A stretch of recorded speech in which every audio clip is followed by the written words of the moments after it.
E como eu anunciei na semana passada, a palavra de hoje estará voltada para esta finalidade. Porque também a Constituição da Igreja Presbiteriana do Brasil pede que a igreja seja orientada a respeito do pleito, a respeito da importância, a respeito do caráter do que significa o presbítero, a igreja. E esta palavra desta manhã se destinava e se destina a isso, entretanto com uma ênfase que esta semana surgiu e que ela não podia deixar de ser trazida para falarmos da igreja. E olha, nós íamos falar da igreja, o seu caráter humano, o seu caráter divino, o seu caráter terreno, o seu caráter eterno. A igreja na perspectiva de uma comunidade local e a igreja na perspectiva da comunhão dos santos e de todos os redimidos. Mas justo esta semana, esta igreja, por quem Jesus morreu para apresentar a Ele sem mancha e sem mácula, justo esta semana esta igreja foi violentada. Esta igreja foi maculada, esta igreja teve as suas vestes brancas inundadas por uma sujeira vergonhosa. Isso nos leva a refletir exatamente a respeito da natureza da igreja, a respeito do seu caráter santo. E porque sendo santa, ela está muitas vezes mercê destas violências que são fruto do nosso pecado e das nossas imperfeições. E esta palavra desta manhã passou a ser muito mais um desabafo ou uma declaração de amor à igreja do que efetivamente apenas a palavra que eu me propunha falar no domingo e que anunciei que seria pregada na data de hoje. Eu queria que você abrisse a sua Bíblia no livro de Apocalipse, no capítulo de número 19.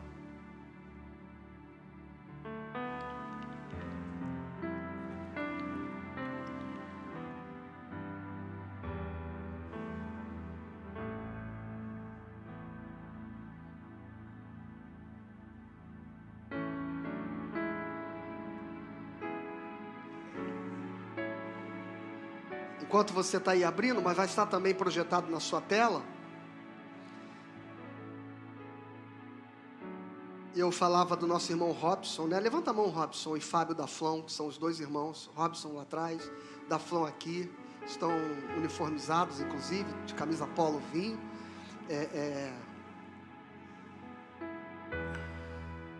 Você devia estar de camisa polo vinho, presbítero, tá vendo?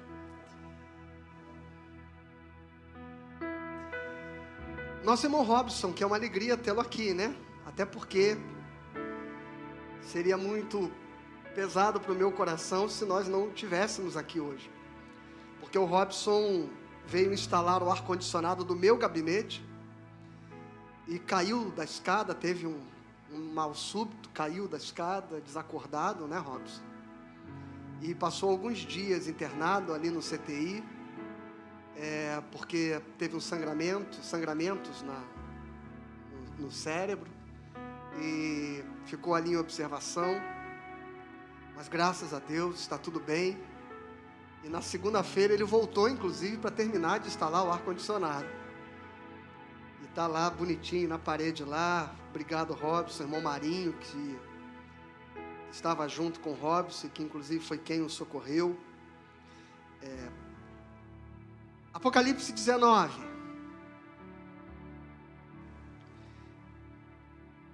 A partir do verso 6 diz assim: Então ouvi como uma voz de numerosa multidão, como de muitas águas, e como de fortes trovões, dizendo: Aleluia, pois reina o Senhor nosso Deus, o Todo-Poderoso.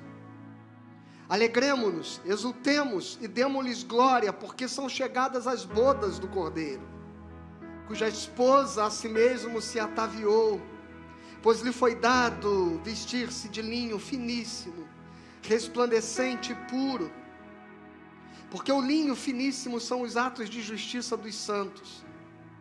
Então me falou o anjo: escreve, bem-aventurados aqueles que são chamados à ceia das bodas do Cordeiro.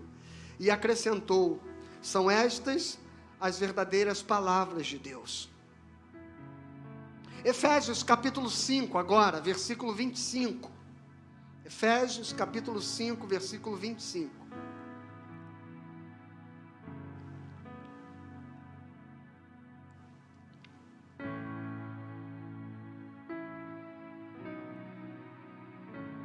Maridos, diz o texto, está na tela: amai vossa mulher como também Cristo amou a igreja e a si mesmo se entregou por ela, para que a santificasse, tendo-a purificado por meio da lavagem de água pela palavra, para apresentar a si mesmo igreja gloriosa, sem mácula, nem ruga, nem coisa semelhante, porém santa e sem defeito. O último texto, Mateus capítulo 18.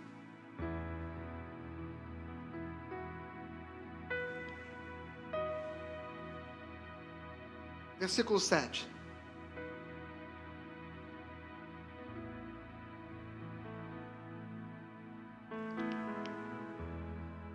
Ai do mundo, diz o texto, diz o Senhor, ai do mundo, por causa dos escândalos, porque é inevitável que venham escândalos, mas ai do homem, pelo qual vem o escândalo.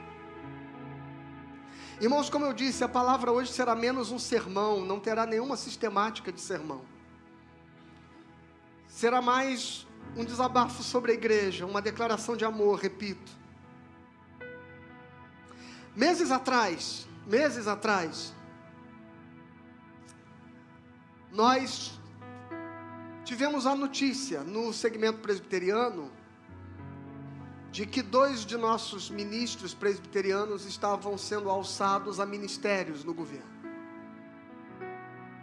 Um da educação, outro da justiça, este que agora da justiça virou também ministro do Supremo Tribunal Federal. E naquele momento havia um entusiasmo, pelo fato de nós termos esta representatividade. E se você procurar, eu queria ter lembrado a data, ter achado, mas de fato foi difícil. Mas numa das devocionais de quinta-feira, que nós tínhamos toda quinta-feira no começo da pandemia, primeiro ano de pandemia, toda quinta-feira nós tivemos uma devocional. E que se tornou, na verdade, um estudo bíblico, uma reflexão sobre um tema específico. Numa destas devocionais, nós falamos a respeito deste evento. Foi na semana onde os ministros estavam sendo nomeados. E por que eu estou dizendo isso? Para dizer que esta minha manifestação, ela não é simplesmente algo que seja uma surpresa de agora, porque era algo que eu já dizia lá atrás. E eu dizia o quão terrível seria para a igreja o seu envolvimento com o poder secular. O quão prejudicial e o quanto não era positivo para a igreja que ministros do Evangelho abrissem mão dos púlpitos, onde são profetas de Deus, para as funções que estavam sendo alçados. Sabe por quê, irmãos? Porque o cenário político, ele é sujo, ele é nefasto. E a minha palavra naquele momento e hoje, em nada está direcionada à pessoa do ministro, pastor que é ministro, não. Mas ao fato da igreja de Jesus Cristo ter sido enredada, arrastada para dentro de um projeto e um processo de notória, eu poderia até dizer corrupção, mas de notória prevaricação, de notório favorecimento, de notório tráfico de influências, que foi a notícia desta semana do escândalo no Ministério da Educação. E lá atrás eu dizia, irmãos, que a igreja, ela tem o seu poder espiritual, e ela tem a sua autoridade profética, e que ela não deveria abrir mão disso em nenhum momento, para aliar-se a qualquer projeto de poder, independentemente de qual fosse, de qual linha, de qual partido, de que governo fosse. Esta posição, irmãos, ela precisa estar clara. A igreja, ela precisa... E olha que coisa, eu me lembrava aqui que os reformadores, João Calvino dizia que Estado e a igreja funcionam como a mão direita e a mão esquerda de Deus. Igreja, a mão direita de Deus, e o Estado, para conformar o homem e para estabelecer a justiça de Deus na terra. E quando nós vemos igreja e Estado se misturarem, seguindo a metáfora dos reformadores de que a igreja é a mão direita de Deus e o Estado é a mão esquerda, quando eles se misturam, o que nós vemos é isso aqui que eu vou fazer para vocês.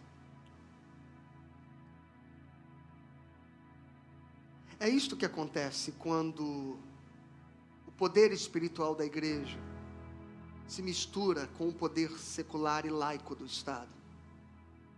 Nem o Estado consegue ser Estado e nem a igreja consegue ser igreja. Nem o Estado cumpre o seu papel de ser Estado, nem a igreja cumpre o seu papel de ser igreja.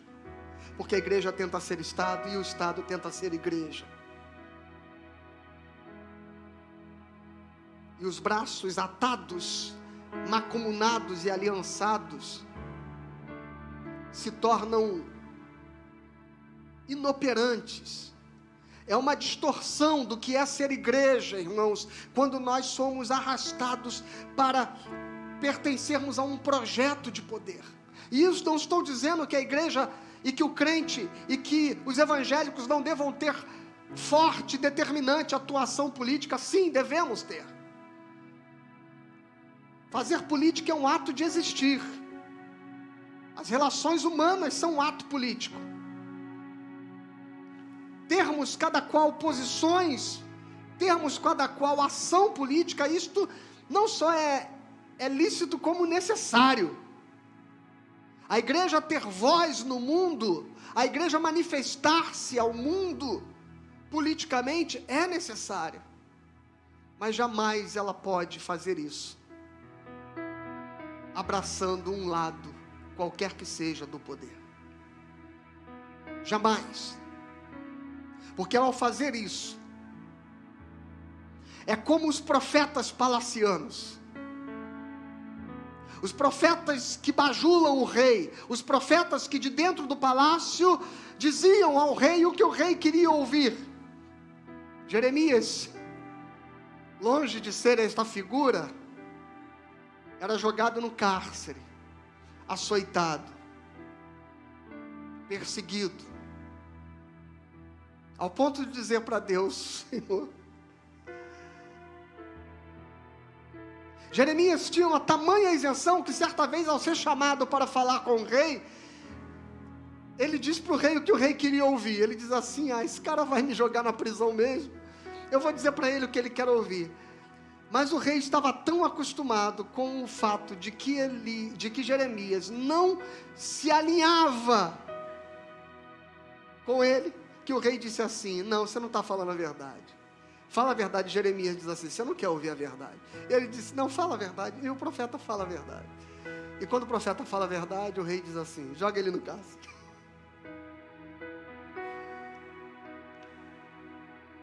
A igreja, irmãos, a igreja é a noiva do Cordeiro. Sabe o que significa a palavra eclésia? Você sabe, significa chamados, para fora. A igreja foi chamada para fora do sistema. A igreja foi chamada para fora do mundo. A igreja foi chamada para um lugar onde ela colocou uma aliança de noiva, para dizer que ela só tem compromisso com Jesus Cristo e com o Evangelho. A igreja foi chamada para não se prostituir com nenhuma sedução de poder.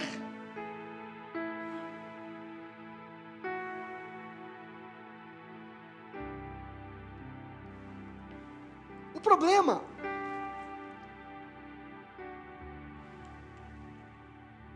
é que nós não ouvimos o Senhor, não ouvimos a palavra, e a gente fica todo orgulhoso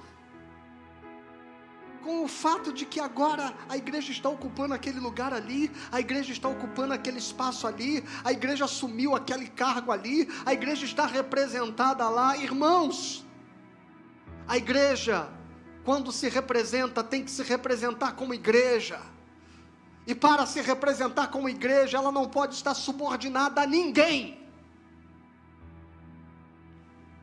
Ela não pode ter o seu discurso submetido a nenhuma ideologia. Ela não pode ter os seus ideais confundidos com nenhum programa. Por isso que a igreja não é esquerda, a igreja não é direita. Ainda que ela tenha membros cristãos que se identificam com a esquerda e cristãos que se identificam com a direita, a igreja, ela é fora do mundo.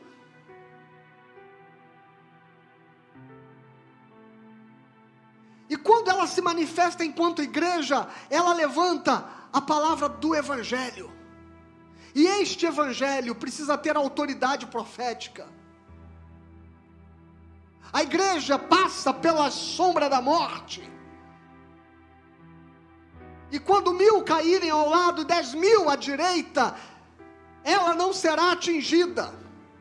Mas quando ela caminha ao lado dos pecadores, não como quem quer amá-los, acolhê-los e abençoá-los com o Evangelho, mas como quem faz aliança com eles, ela sucumbirá junto.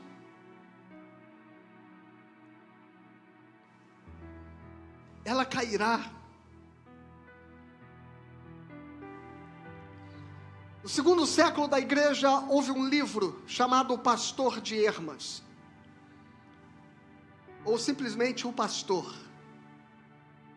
Hermas era um escravo liberto, e ele escreve este livro, que muitos pais da igreja, durante algum tempo, entendiam que ele deveria fazer parte do cânon das Sagradas Escrituras do Novo Testamento.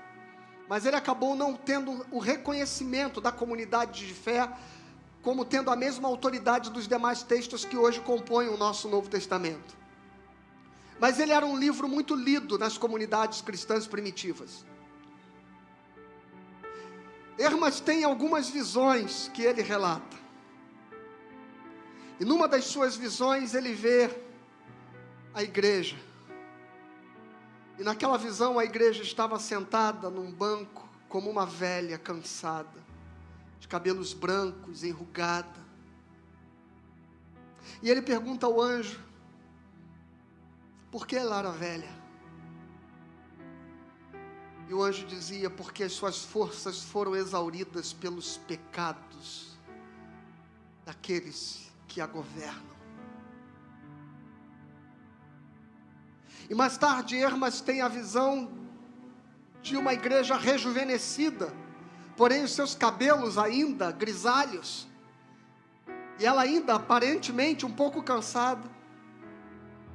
E o anjo dizia a ele que a igreja começava a ter alguma esperança na medida em que os atos dos justos iam ganhando espaço no meio de uma igreja e de uma comunidade corrompida. E num terceiro momento, Hermas vê uma jovem linda e formosa, vestida e ataviada como uma noiva exuberante, magnífica.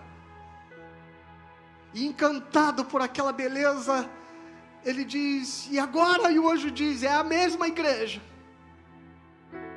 É a mesma igreja, a noiva do Cordeiro, que muitas vezes tem sido vista como uma velha, como uma idosa cansada, sem esperança, sem perspectiva, sem forças, sem vigor.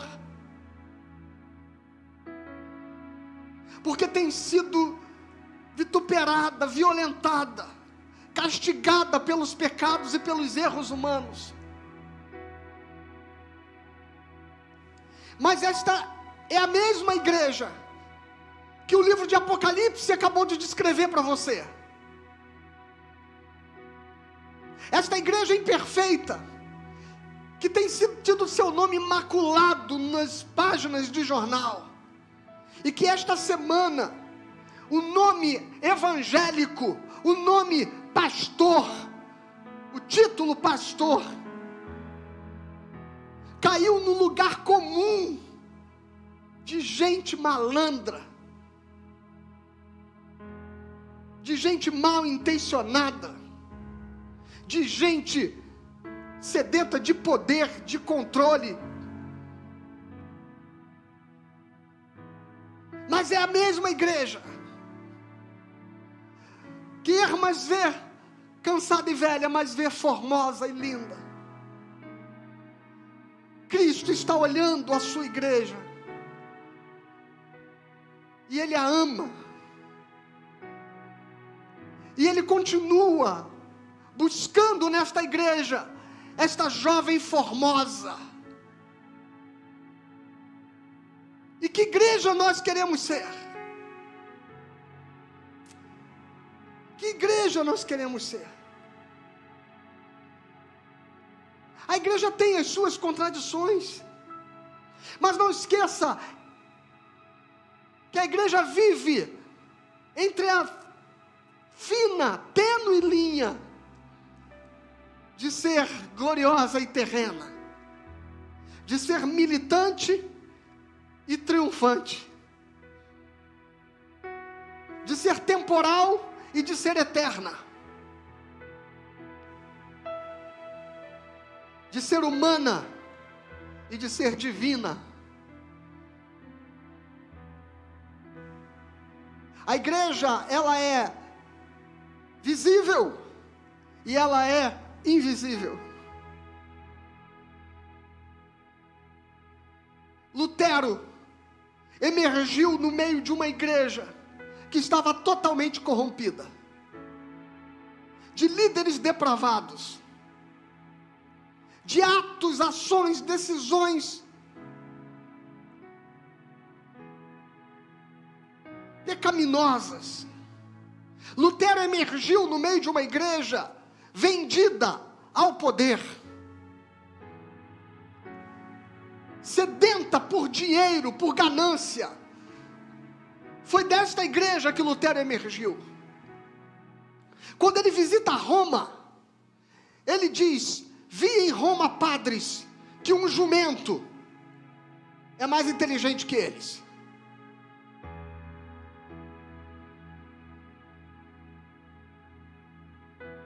Lutero olha uma igreja que compra e vende salvação, cargo, poder, simonia. Sabe o que ele fala a respeito desta igreja? Sabe qual é a declaração dele a respeito desta igreja?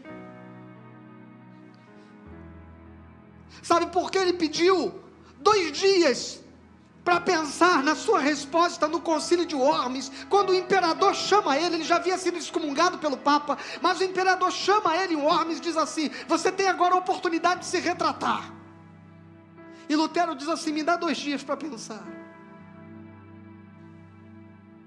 E ele não pede 2 dias para pensar porque está com medo das consequências da sua decisão. Ele está com medo de como as suas palavras poderiam ferir a igreja. Ele tinha medo de que tipo de ferida ele abriria na igreja ao se posicionar. E ele pediu 2 dias para orar e pensar. E sabe o que ele declara sobre aquela igreja corrompida?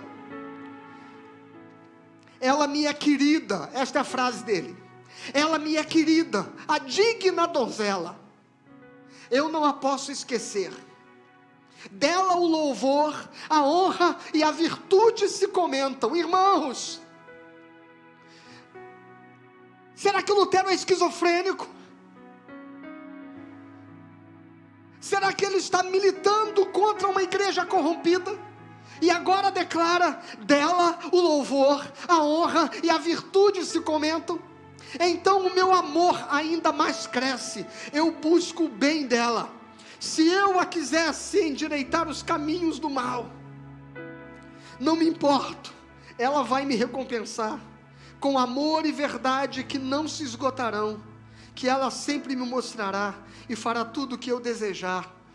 Em 1535, Martim Lutero diz, daquela igreja corrompida, daquela igreja vituperada, maculada pelos homens corruptos, daquela igreja vendida ao poder, daquela igreja aliançada com a podridão dos imperadores, daquela igreja Lutero diz, ela minha querida, ela é uma digna donzela, e dela se comentam o louvor, a honra e as virtudes, porque a igreja é a noiva do Cordeiro de Deus, e se ela está sofrendo pelos erros de homens pecadores como eu, de homens falhos como eu, nós precisaremos olhar para ela e entender que Cristo continua amando-a como a sua noiva.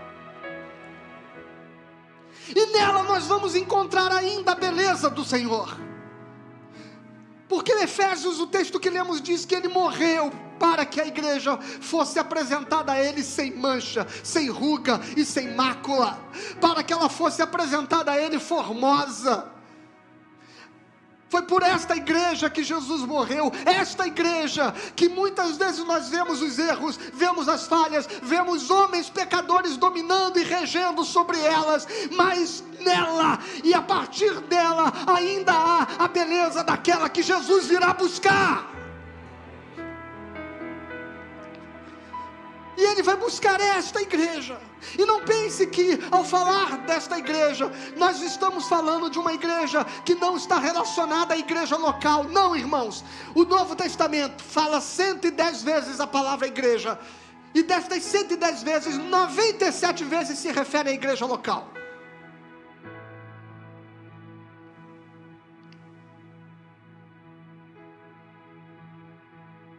Quando Jesus institui a sua igreja, Ele pensou na comunidade.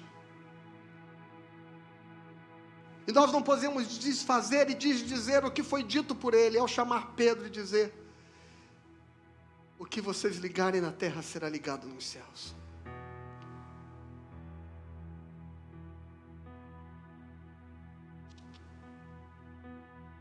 Eu sei que em determinadas situações, há igrejas que parecem que nada tem a ver com Deus.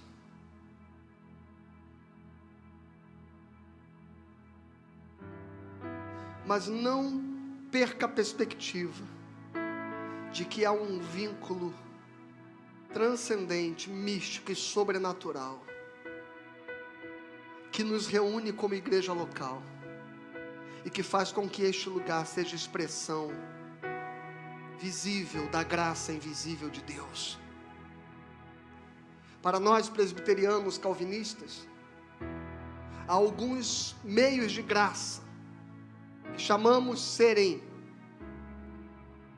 realidades visíveis que comunicam mistérios invisíveis. A ceia do Senhor é um meio de graça. O batismo é um meio de graça. A palavra de Deus e as orações são meios de graça. E a comunhão. E a comunhão é um modo misterioso como Deus, por meios visíveis, nos toca com realidades invisíveis. A igreja local, irmãos, ela não é a igreja invisível. A igreja invisível é ela é triunfante, como eu disse. A igreja local é militante. A igreja invisível, ela é eterna e a igreja local é temporal. A igreja invisível, Jesus disse, as portas do inferno não prevalecerão contra ela. A igreja local fracassa. Fecha as portas.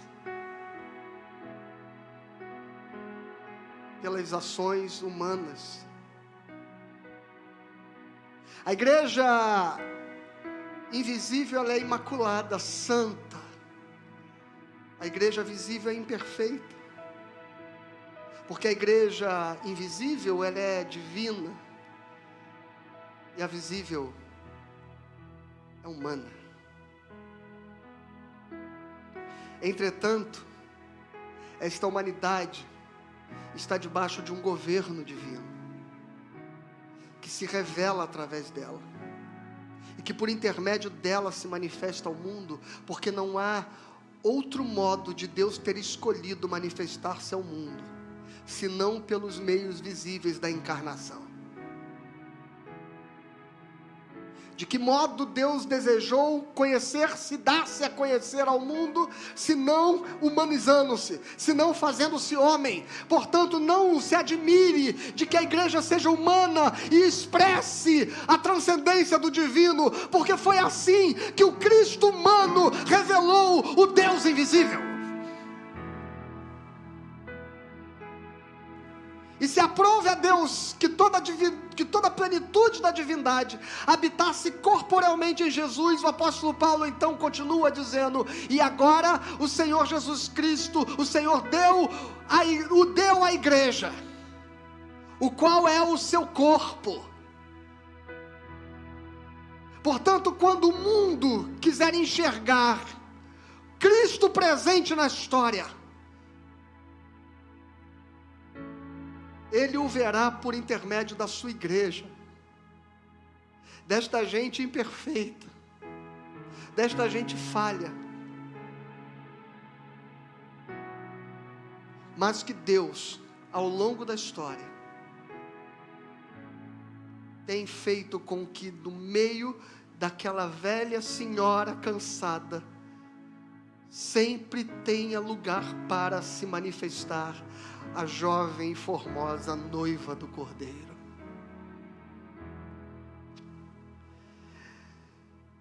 E é por isso, irmãos, que Lutero, quando se decepcionou com a igreja, ele estava decepcionado com aqueles homens que a governavam. Mas ele amou a igreja ao ponto de reformá-la,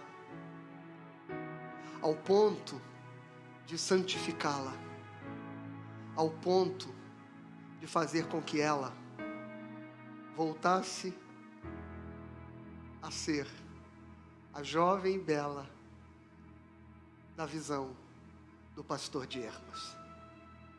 Lutero não deixou a igreja por se decepcionar com ela. Lutero lutou por ela até o fim. Aliás, ele não saiu para fundar outra igreja. O protestantismo só nasce como uma nova expressão de cristianismo porque o Papa o excomungou, porque a igreja não aceitou a possibilidade do debate. As teses pregadas na porta do castelo de Wittenberg em 31 de outubro de 1517, elas não diziam que eram teses para romper ou para criar uma nova igreja. O enunciado dizia: o doutor e reverendo Martinho Lutero convida para o debate. A igreja não quis, aquela igreja corrompida, não quis quebrantar-se, arrepender-se. E quando isso acontece, Apocalipse, carta à igreja de Éfeso, o Senhor diz: volta, pois, e te arrepende, e pratica as primeiras obras. Senão eu virei e tirarei o meu castiçal do meio de ti.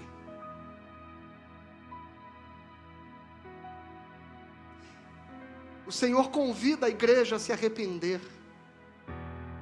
Mas se ela não se arrepender, a sua graça se retira dela. Se a igreja evangélica brasileira não se arrepender, nós perderemos a luz, perderemos a relevância, perderemos o significado. Hoje nós vivemos uma geração, especialmente à luz das notícias que acompanhamos esta semana, que se você convida alguém para vir à igreja,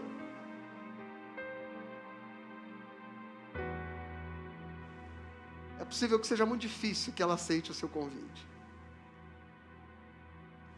Porque a igreja para muitos hoje representa tudo que o Evangelho não é, tudo que Jesus nunca disse, tudo pelo que Ele nunca militou, tudo que Ele nunca ensinou.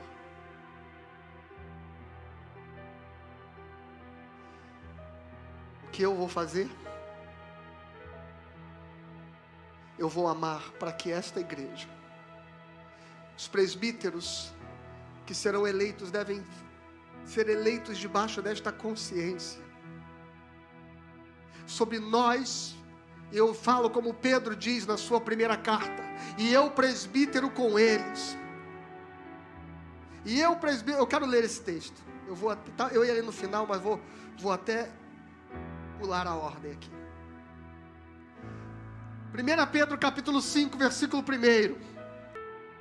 Rogo, pois, aos presbíteros que há entre vós, eu presbítero como eles, e testemunha dos sofrimentos de Cristo, e ainda coparticipante da glória que há de ser revelada, pastoreai o rebanho de Deus que há entre vós, não por constrangimento, mas espontaneamente, como Deus quer, nem por sorte da ganância, mas de boa vontade, nem como dominadores dos que vos foram confiados, antes, tornando-vos modelos do rebanho. Ora, logo que o Supremo Pastor se manifestar, recebereis a imarcessível, a incorruptível coroa da glória. Aleluia. O Senhor governa a sua igreja desde os dos primórdios da era cristã, através dos presbíteros. Atos dos Apóstolos, em muitas situações, nos mostra isso. Atos capítulo 11, 29, diz que os discípulos, cada um conforme as suas posses, resolveram enviar socorro aos irmãos que moravam na Judeia. O que eles com efeito fizeram, enviaram socorro aos presbíteros, por intermédio de Barnabé e Saulo. Em Atos capítulo 14, versículo 21, diz que tendo anunciado o evangelho naquela cidade, e feito muitos discípulos, está falando de Paulo, voltaram para Listra, Icônico e Antioquia, fortalecendo a alma dos discípulos, exortando-os a permanecer firmes na fé, e mostrando que através de muitas tribulações nos importa entrar no reino de Deus, e promovendo-lhes em cada igreja. Vejam, irmãos, a igreja local é uma realidade do Novo Testamento. Não existe no Novo Testamento a ideia da igreja invisível, do qual eu digo, eu sou a igreja. A igreja local está na essência da comunidade de fé do Novo Testamento. E o texto diz assim: promovendo-lhes em cada igreja a eleição de presbíteros, depois de orar com jejuns, e encomendaram ao Senhor em quem haviam crido. Quando Paulo tem uma questão importante a ser discutida pelo colégio apostólico, e veja, a gente diz assim, nossa, quem governava a igreja primitiva eram os apóstolos, mas em dado momento os apóstolos assumiram o presbiterato. Pedro é aquele que disse: eu sou presbítero com os presbíteros. A igreja presbiteriana diz que nós temos dois tipos de presbíteros: o presbítero regente, que são os presbíteros que cuidam da administração e do cuidado da igreja ao lado do pastor. Os nossos irmãos estão sendo indicados para serem presbíteros regentes. E tem o presbítero docente, aquele que cuida do ministério da palavra e do ensino da igreja. Eu sou presbítero regente ao lado docente, ao lado dos presbíteros regentes. O que acontece em Atos capítulo 15, versículo 4, olha só: tendo ele chegado a Jerusalém, Paulo chega a Jerusalém, foram bem recebidos pela igreja, pelos apóstolos e pelos presbíteros. Então a gente tem os apóstolos agora, que tem a autoridade do ensino da palavra, e tem ali os presbíteros que governam a igreja. E isto fica claro especialmente no versículo 6 de Atos 15, quando diz assim: então se reuniram os apóstolos e os presbíteros para examinar a questão. A igreja presbiteriana tem esse nome porque João Calvino estabeleceu o governo dos presbíteros, eleitos pela comunidade para governar a igreja. Quando você vota, e vai votar membro da igreja na assembleia, domingo que vem, às 9 da manhã, você estará elegendo homens que vão, debaixo da autoridade do Espírito Santo, governar a igreja. E quando nós vemos o nome da igreja sendo arrastado para a lama por líderes corrompidos, nos leva a pensar a responsabilidade que temos no voto e em quem vamos depositá-lo. Que tipo de testemunho de vida, de caráter. Portanto, irmãos, a Assembleia Geral Extraordinária não é um ato político. A gente não vota no irmão que a gente gosta.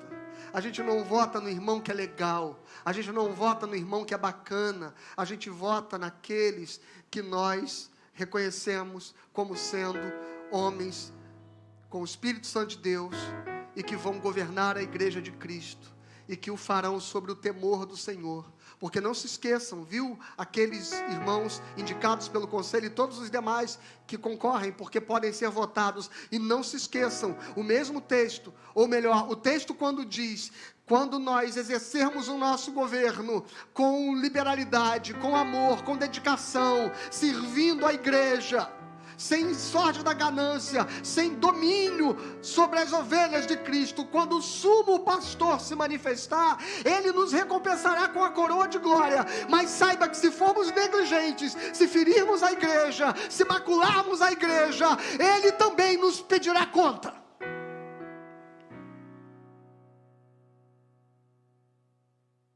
E é por isso que a Bíblia diz: obedecei aos vossos líderes, para que eles possam liderar vocês com alegria, com leveza, para que isso não pese sobre eles, porque eles vão dar conta das nossas almas. Nós daremos conta, viu, presbítero Ronildo? Nós daremos conta de cada ferida aberta no corpo de Cristo, pelos nossos erros, pelas nossas falhas, pelas nossas omissões.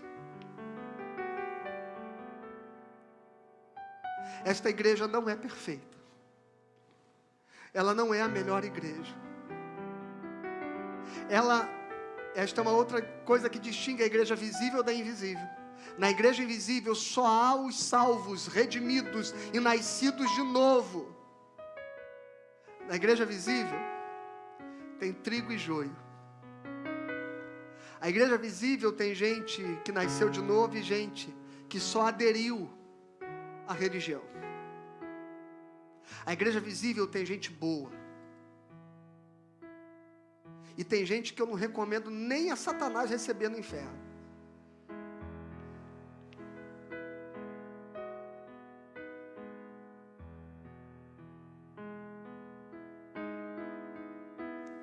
Mas a igreja invisível está entre nós. eu quero fazer parte dela. E eu quero vê-la ser a parte mais notória desta comunidade aqui no PX. Eu quero amá-la até o fim. Eu quero dar a minha vida por ela, se necessário. A digna donzela de Lutero,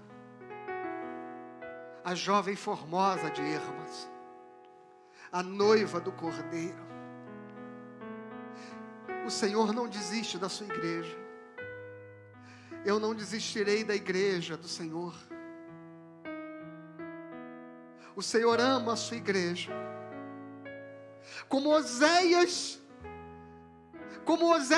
amava a sua mulher adúltera, a sua mulher no prostíbulo, e ele levava cestas de alimento e colocava na sua porta secretamente. E ela, ao abrir a porta, acreditava que era um presente dos seus amantes. E o Senhor disse a Oséias: diz ao meu povo que é assim que eu os amo. Se você se decepciona com a igreja porque ela se prostituiu, porque ela falhou, porque nós pastores somos falhos, porque nós presbíteros erramos, se você se decepciona com a igreja, saiba que Jesus ama a igreja. Apesar de mim, apesar de nós. E Ele morreu por ela. E Ele morreu por ela. Eu termino, irmãos, dizendo que se a igreja tem o seu nome maculado na história por uma série de escândalos, se a Idade Média é uma página terrível da história da igreja, eu quero dizer que também não há nenhum grande evento, especialmente da história do Ocidente, humanitário, que a igreja não tivesse sido protagonista. Se a igreja é responsável por ter dado ao mundo, ou dela ter apresentado ao seu mundo homens corruptos, se a igreja é responsável por alguns nomes que trouxeram vergonha ao Evangelho, se a igreja é responsável por homens dos quais nós nos envergonhamos, eu quero dizer também que ela é responsável por nomes como William Carey, como Charles Spurgeon, como Jonathan Edwards, como Martin Lloyd Jones, como Charles Whitefield, como Lutero, Calvino, Knox, como John Wycliffe, como John Hus, como John Wesley, como Martin Luther King Jr., como C.S. Lewis, como Madre Teresa, como Francisco de Assis. A igreja deu ao mundo homens que o mundo não era digno de tê-los. E eles não saíram de retiros no monte, de iluminações individuais, personalistas e pessoais. Todos esses nomes que eu falei nasceram do meio da igreja local, da igreja comunidade, da igreja comunhão, imperfeita, com homens falhos, com homens errôneos. Wesley emergiu de um anglicanismo morto, mas ele surgiu com a chama do coração aquecido. Foi desta igreja, mesmo corrompida, mesmo velha e cansada, que os maiores nomes da história deste mundo surgiram. Portanto, se ela é imperfeita, no meio dela ainda arde as chamas do amor de Deus, porque a igreja é a noiva do Cordeiro. E eu termino com a frase de J.F. Power, quando ele diz: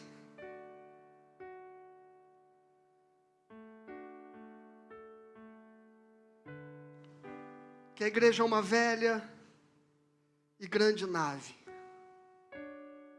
Ela range, balança, rola e às vezes faz com que a gente queira vomitar.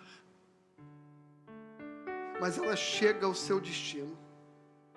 Sempre chegou e sempre chegará até o fim dos tempos,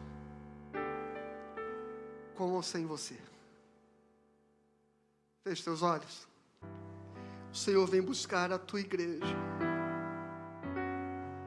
a tua noiva, Pai.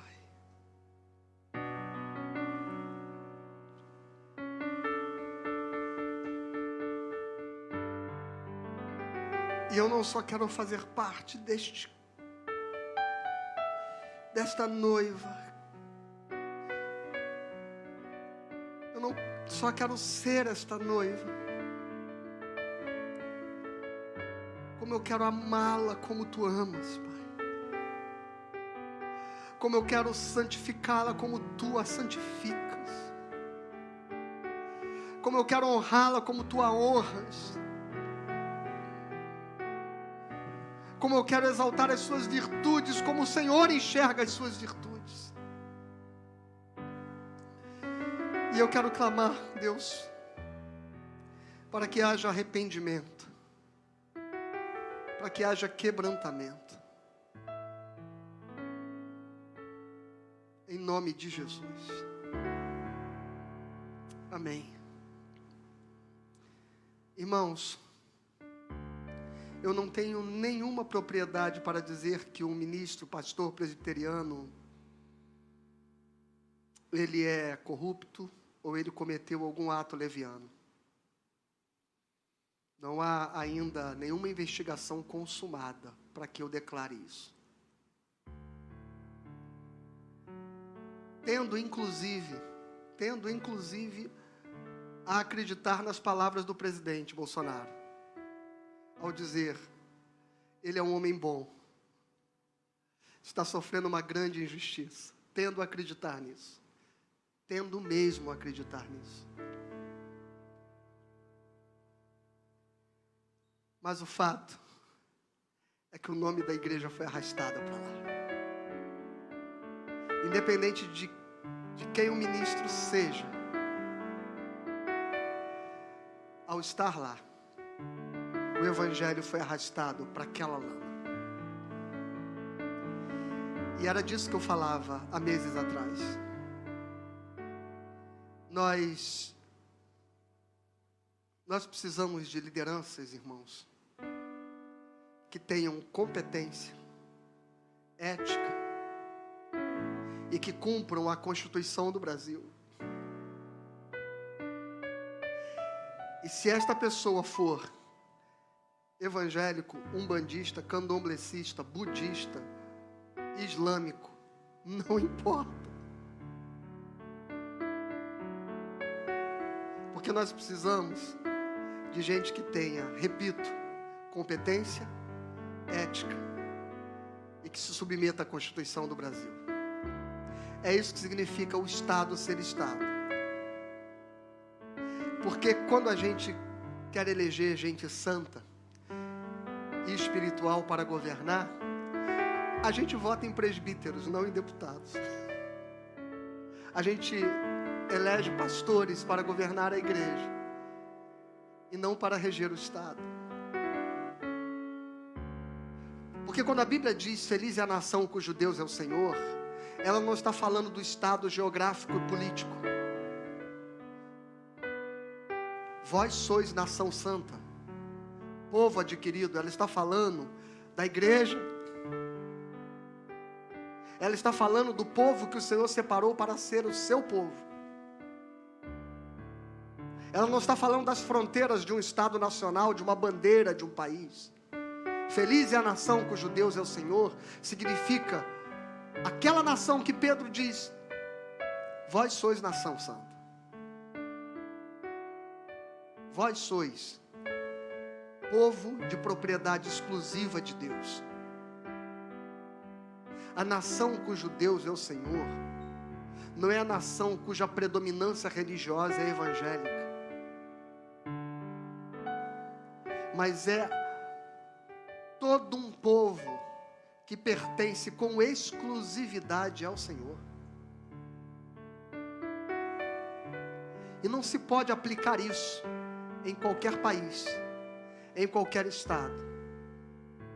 Até porque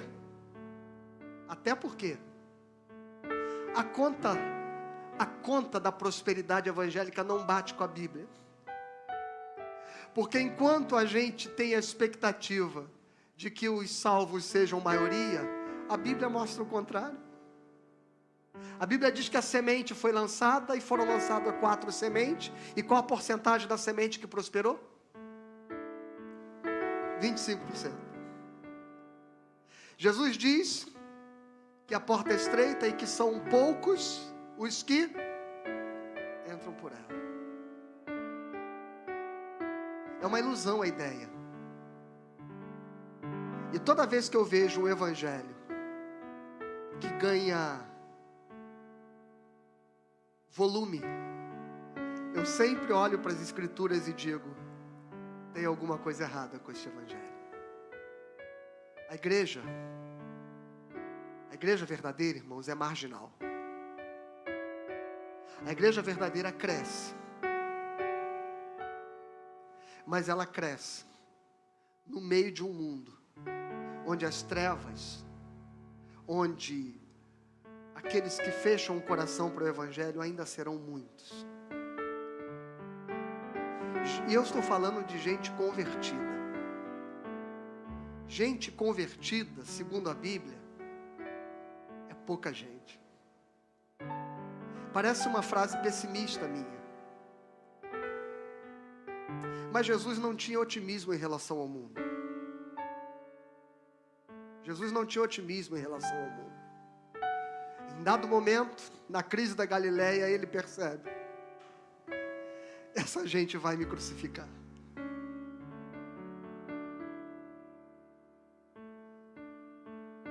Então pense nisso. Toda vez que você pensar nesta frase, feliz a nação cujo Deus é o Senhor, lembre que o Senhor está falando da igreja. Porque vós sois nação santa. Deus abençoe você. Uma boa semana, um bom domingo. Deus abençoe sua casa, sua família. Um bom domingo, uma boa semana. Vamos orar? Pai, obrigado por esta manhã, obrigado pelo nosso culto aqui. E despede-nos em paz. E leva-nos, Senhor, debaixo das tuas mãos para a nossa família e para desfrutarmos deste domingo que ainda nos resta ao lado dos nossos. E que isso seja uma oportunidade de contemplação da vida e da tua graça. Portanto, o culto não termina agora, Senhor. O culto continua na vida. E nós queremos fazer que este domingo seja uma celebração a Ti. No nome de Jesus, amém.